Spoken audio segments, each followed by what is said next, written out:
വിശദീകരിച്ചുകൊണ്ട് നടത്തിയ വാർത്താ സമ്മേളനത്തിലും അടിവരയിട്ടു പറഞ്ഞ ഒരു കാര്യമുണ്ട്. മലപ്പുറം ജില്ലയിൽ ലീഗിന്റെ കാലിടറുന്നു. 42% വോട്ട് മലപ്പുറം ജില്ലയിൽ LDF-ന് നേടാനായി.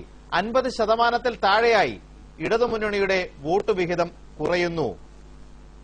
അതോടൊപ്പം തന്നെ കാന്തപുരം അബൂബക്കർ മുസ്ലിയാർ LDF-ന് അനുകൂലമായി നിലപാടെടുത്തു എന്നുള്ള സംശയത്തിൽ UDF വേട്ടയാടാൻ ശ്രമിക്കുകയാണ്. അങ്ങനെ വേട്ടയാടിയാൽ സംരക്ഷിക്കാനുള്ള ബാധ്യത LDF-നും CPM-നും ഉണ്ടാകുമെന്ന്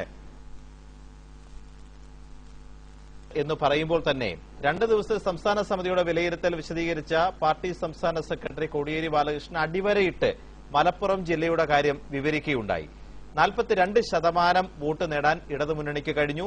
50%-ത്തിൽ താഴെയായി ജില്ലയിലെ വോട്ട് വിഹിതം UDF-ന്റേത് കുറയ്ക്കാൻ കഴിഞ്ഞു എന്നു മാത്രവുമല്ല, കാന്തപുരത്തെ വേട്ടയാടാനുള്ള ശ്രമം തുടർന്നാൽ ഇടതുമുന്നണിയെ സഹായിച്ചു എന്നതിന്റെ പേരിലായതുകൊണ്ട് പ്രത്യേകിച്ച് സംരക്ഷിക്കാനുള്ള ബാധ്യത ഏറ്റെടുക്കേണ്ടി വരും എന്ന് ജനങ്ങൾ കാര്യം മനസ്സിലാക്കി ഇന്ന് രാഷ്ട്രീയം മനസ്സിലാക്കി ജീവിത പ്രശ്നങ്ങൾ മനസ്സിലാക്കി നിൽക്കുന്നു.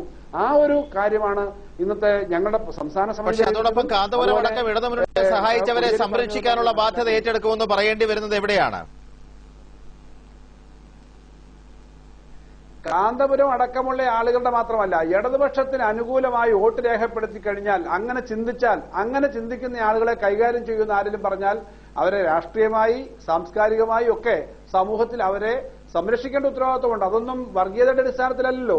ഇപ്പോ നമ്മുടെ നാട്ടിൽ എത്രയോ ആളുകൾ പൂജാരി അമ്പലത്തിൽ പോയി അരമനകളിലും അവരുടെ കേന്ദ്രങ്ങളിലും ചെന്നു. കാന്തപുരം മുസ്ലിയാരുടെ ഹെഡ്ക്വാർട്ടേഴ്സിൽ നിങ്ങൾ ചെന്നു. നിങ്ങൾ ചെല്ലാത്ത ഒരു മാർഗവും ഒരു സ്ഥലവുമില്ലാത്ത വണ്ണം പല സീറ്റുകളിലും SDPI-യും നിങ്ങളുമായിട്ട് സഖ്യമുണ്ടാക്കി. അതെല്ലാം ഉണ്ടാക്കി നിങ്ങൾ പോയി. ഇന്ത്യയിലെ മുസ്ലിമീങ്ങൾ മുഴുവൻ ഒരു ഭീതിയുടെ അവസ്ഥയിൽ കഴിയുന്ന സന്ദർഭത്തിൽ അത് നിങ്ങൾക്ക് താൽക്കാലികമായി ചൂഷണം ചെയ്യാൻ നിങ്ങൾക്ക് സാധിച്ചു.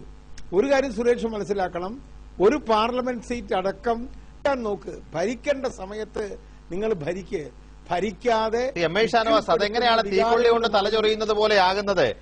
അങ്ങനെ ഒരു പ്രസ്താവന നടത്തുന്നത് കൊണ്ട് എന്തിനാണ് കോൺഗ്രസ് നേതാക്കൾ വിരളി പൂണേണ്ട കാര്യം എന്താണ്? ഞങ്ങൾക്ക് വിരളിയൊന്നുമില്ല. ഞങ്ങൾക്ക് ഒരുപാട് തെറ്റുകൾ പറ്റിയിട്ടുണ്ട്. അതുകൊണ്ടാണല്ലോ ഞങ്ങൾ തോറ്റത്. ഇല്ലെങ്കിൽ ഞങ്ങൾ ഇങ്ങനെ തോക്കത്തില്ലല്ലോ.